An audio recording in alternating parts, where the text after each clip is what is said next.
Good afternoon, Shane here at Kumbartcho.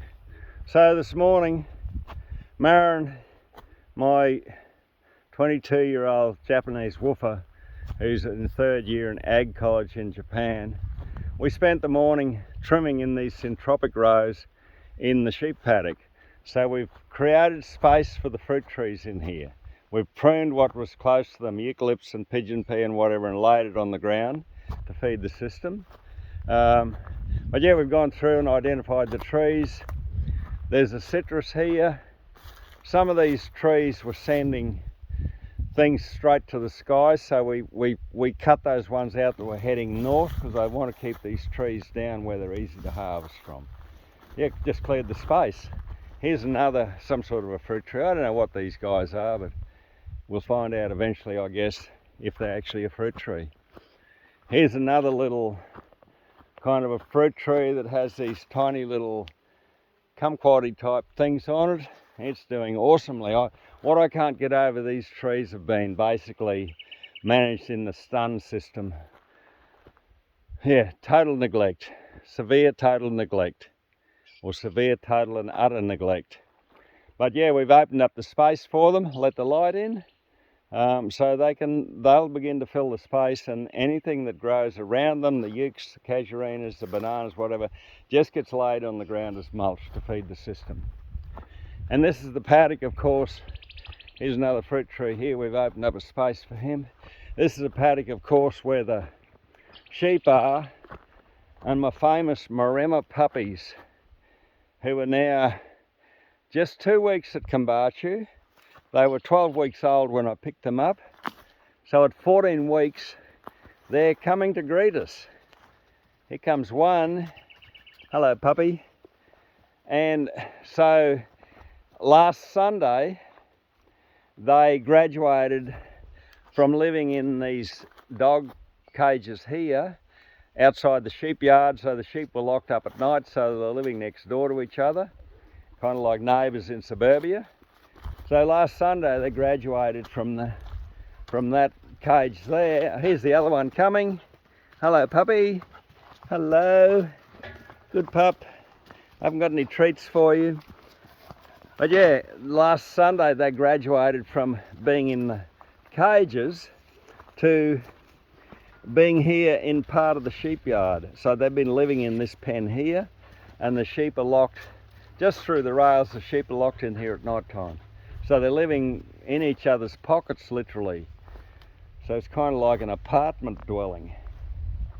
But yeah, today they've graduated from being in the yard there to, while we were pruning around the fruit trees here, these two guys were with us, working with us, kind of wandering around, and then they'd go back and have a look at the sheep, and then they'd kind of find a nice tree to lie down in and have a bit of a rest. So it's pretty hard work being a Maremma. And here's their sheep up here. Here's their mob of Persian sheep that they work so hard looking after. And as part of this whole program here, we had an issue with a fox who had a taste for fresh poultry, and he wiped out six chickens in a week. And so this is the Persian flock and their famous guarding Maremmas. So today's their first day where these puppies at 14 weeks are loose in here with the sheep, and there is actually 3 roosters in here, a couple of cute little bantams. Here's some sort of tree. I don't know what this tree is, but I'm treating it as a fruit tree and pruned around it. We come down the line a little, and an avocado tree. Further on down, we'll come to a mango tree. And I did these, I've done all the pruning in here today with I've got a little Husqvarna battery operated. It's either a hand saw or a 2-meter pole saw. You can take the pole off it and just hold it in your hand, or you can use it with the pole to reach up. And So I've done all the pruning in here with that. And so the awesome thing about that, we're working with that so it makes a little bit of buzz noise when you're cutting the trees. And these guys came up to see what the hell we're doing. So they're now tuned into the fact that when they hear the sound of the Husqvarna, the Shane's up here pruning trees, so they've got some browse to eat that I'm laying on the ground for them. So they've kind of followed us around here. When we came up this morning to start, they were all in the yard here at their mineral lick, which is quite unusual, but you've got to remember we got a full moon on. So they've come into the mineral lick to self-medicate. So what I did when I saw what was going on, I went and got them some grain, soaked it in apple cider vinegar, and mixed a bit of seaweed with it. So I put that in the troughs. I gave them some grain with apple cider and seaweed to help them with their worming program. So here's one of these citrus that was classic of reaching for the sky.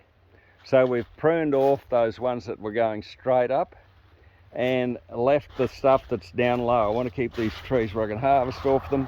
And this guy, of course, is a pink grapefruit with fruit on it. And you see these puppies, they've left me now. They're happy to stay with their flock. And here's a pomegranate tree we've tidied up around. Here's another one of these unknown trees. Here's a couple of my roosters that are living in here with the pups. I'll get some more hens and put in here.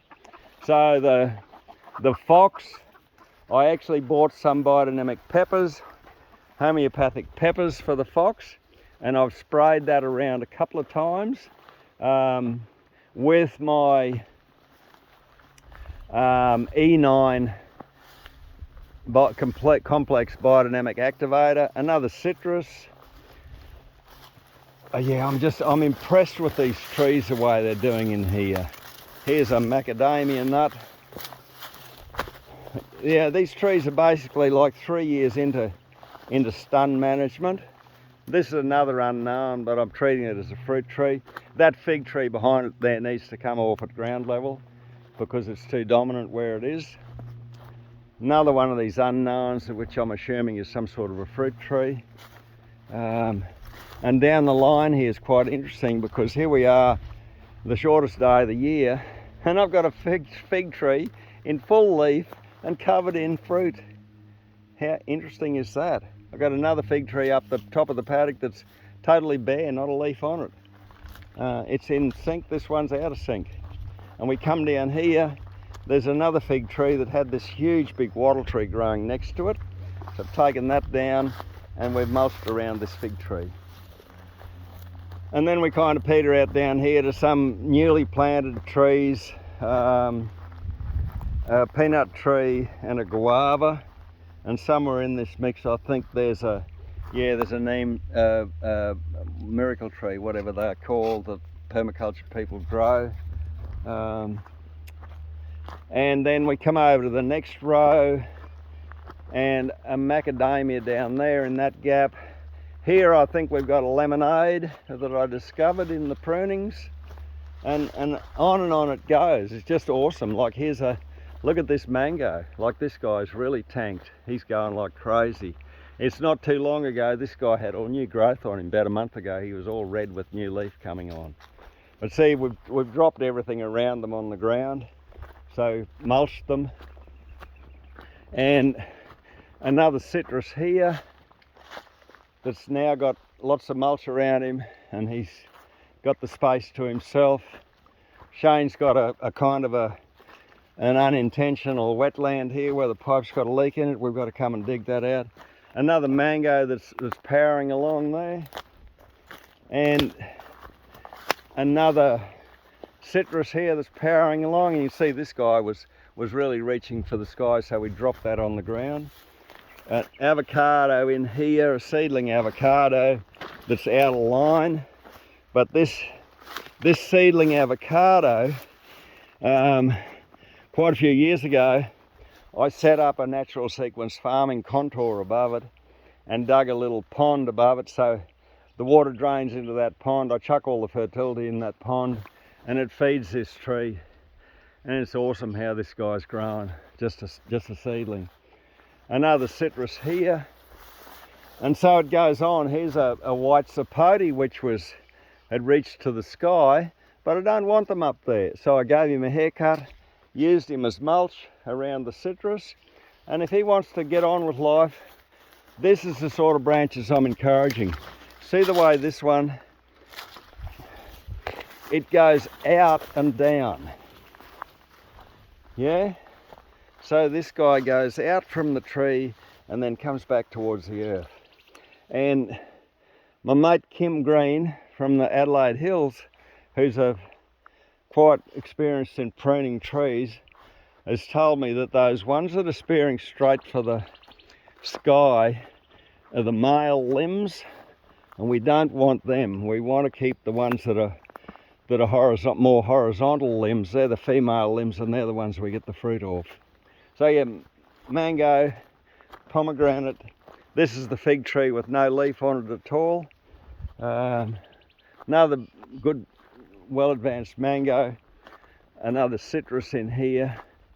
So that's a fairly long-winded, quick update on what's happening here in this syntropic area, this 1 hectare that I got fenced off for the sheep and chickens. So yeah, and as I say, the bloody fruit trees are powering in here. They're in amongst all these other trees, and you know, one part of our brain is say, oh God, they're competing against each other for the moisture, which is total crap, because the more trees we've got, they're like us. The more people you've got, the more water there is around. You know, we're all 70% water or something. Queensland arrowroot there really pumping. That citrus I was at before, another one of these unknown trees. Lots of big mulberries in here. But yeah, this system is just pumping, and it's come time now, like 3 years in, for these fruit trees to start to manage for the fruit trees. So just prune around the fruit trees, give them the space they require, create the growth pulse by pruning the other vegetation, and use all the biomass we cut down to feed the system. So that's today's update on this syntropic area. I'm loving it. It's just so, and look at these, the pineapples really go well in here. Look at that pineapple, you know, almost in total shade. And that's it, folks. So have a nice evening or morning or whatever you're having while you're watching this. And I'll see you, check in next time I run a video. Bye bye.